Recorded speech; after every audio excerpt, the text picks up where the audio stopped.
My name is Stuart True. I'm here with the Council of Canadians.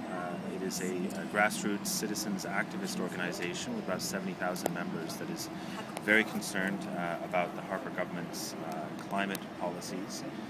We're here in London to counteract some of the lobbying, some of the bad lobbying our government has been doing against an important climate policy here in Europe called the Fuel Quality Directive. We feel we're here to correct the record, essentially, because our government's been spreading some misleading information about it. And so we're here to encourage governments like the UK government to stick strong on this policy, essentially, to move it forward, because only through these kinds of measures in Europe are we going to have an impact on the tar sands development in Canada.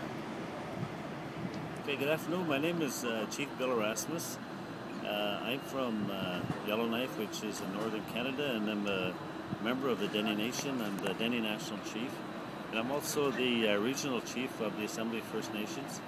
And we're in Great Britain because, as people are aware, in places like Canada, the tar sands development affects many people. And we are one of the peoples that it affects because the tar sands are south of us. The waters come north, and whatever comes down the water system comes to us. We are very concerned because the water levels are depleting because of the large amounts of water that they use. Plus, the chemicals that they use to refine the oil are also developed into tailings ponds.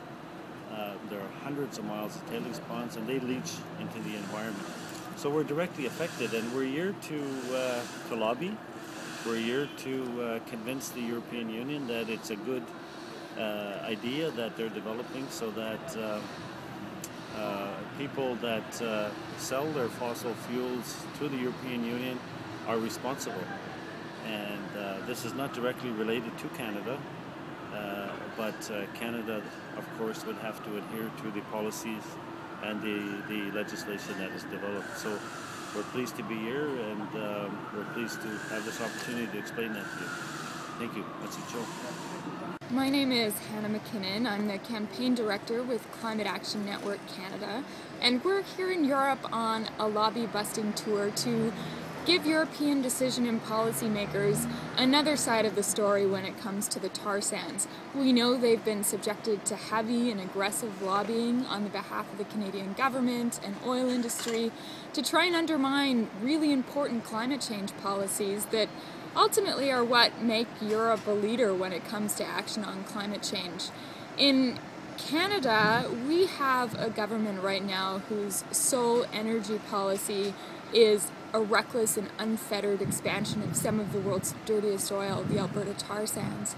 This is our fastest growing source of greenhouse gas pollution, and there are currently no federal greenhouse gas regulations in place on the tar sands. The way that the industry sees the tar sands projecting and the government is in line with what the International Energy Agency calls the 6-degree pathway. So when our government says, the world will continue to be thirsty for oil, they're talking about a world that's 6 degrees warmer than the one we're living in right now. And I mean, obviously that would be absolutely catastrophic.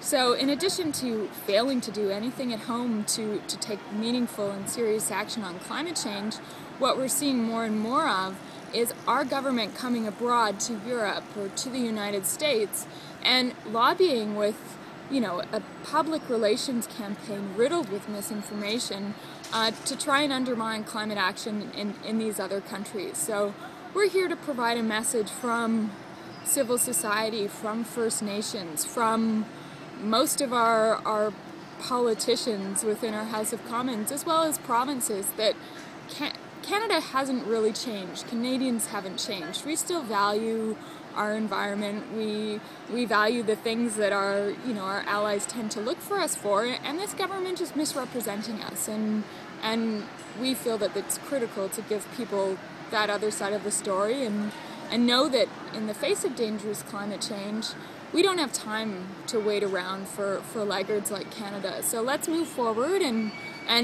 we'll do our best to make sure Canada catches up as soon as possible.